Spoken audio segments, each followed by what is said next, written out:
all the pyramid masters and all the pyramid gods అందరికీ నా యొక్క వందనములు, అందరికీ నా యొక్క ప్రణామములు. ఈరోజు మనమందరము ఈ యొక్క పిరమిడ్ శక్తిని గురించి, పిరమిడ్ పవర్ గురించి మరొకసారి తెలుసుకోవడం చాలా ముఖ్యమైన విషయం.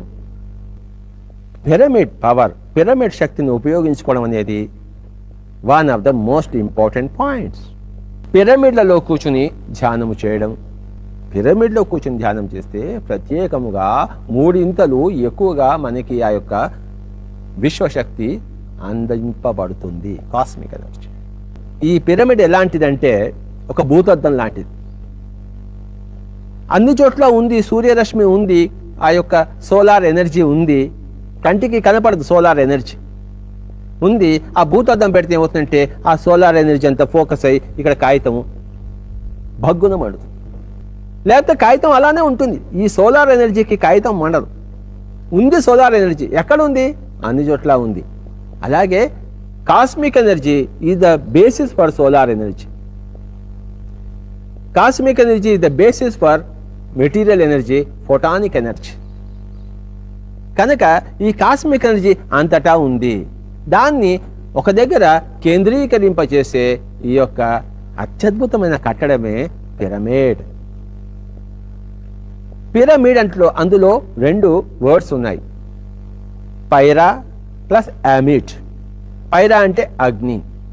అంటే ఏమిటి చూసారా? ఆ భూతద్దం పెట్టినప్పుడు ఏమవుతుంది? ఆ ఫోకస్ ఉన్నప్పుడు ఇక్కడ అగ్ని వచ్చింది. అంటే ఆ ఉన్న ఎనర్జీ త్రిగుణీకృతమై మరి ఎక్కువగా పెరిగినప్పుడు అక్కడ అగ్ని వస్తుంది.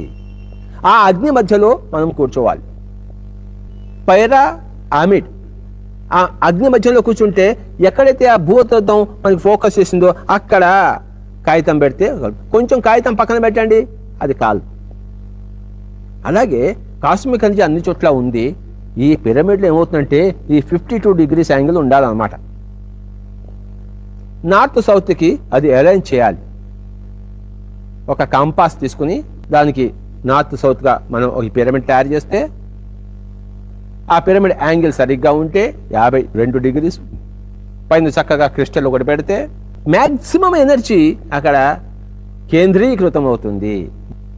ఆ భూతత్వం ఈ సోలార్ ఎనర్జీకి ఎలా పనిచేస్తుందో ఈ పిరమిడ్ కాస్మిక్ ఎనర్జీకి పనిచేస్తుంది. సోలార్ ఎనర్జీ కంటికి కనపడదు, దాని ఎఫెక్ట్ కనబడుతుంది.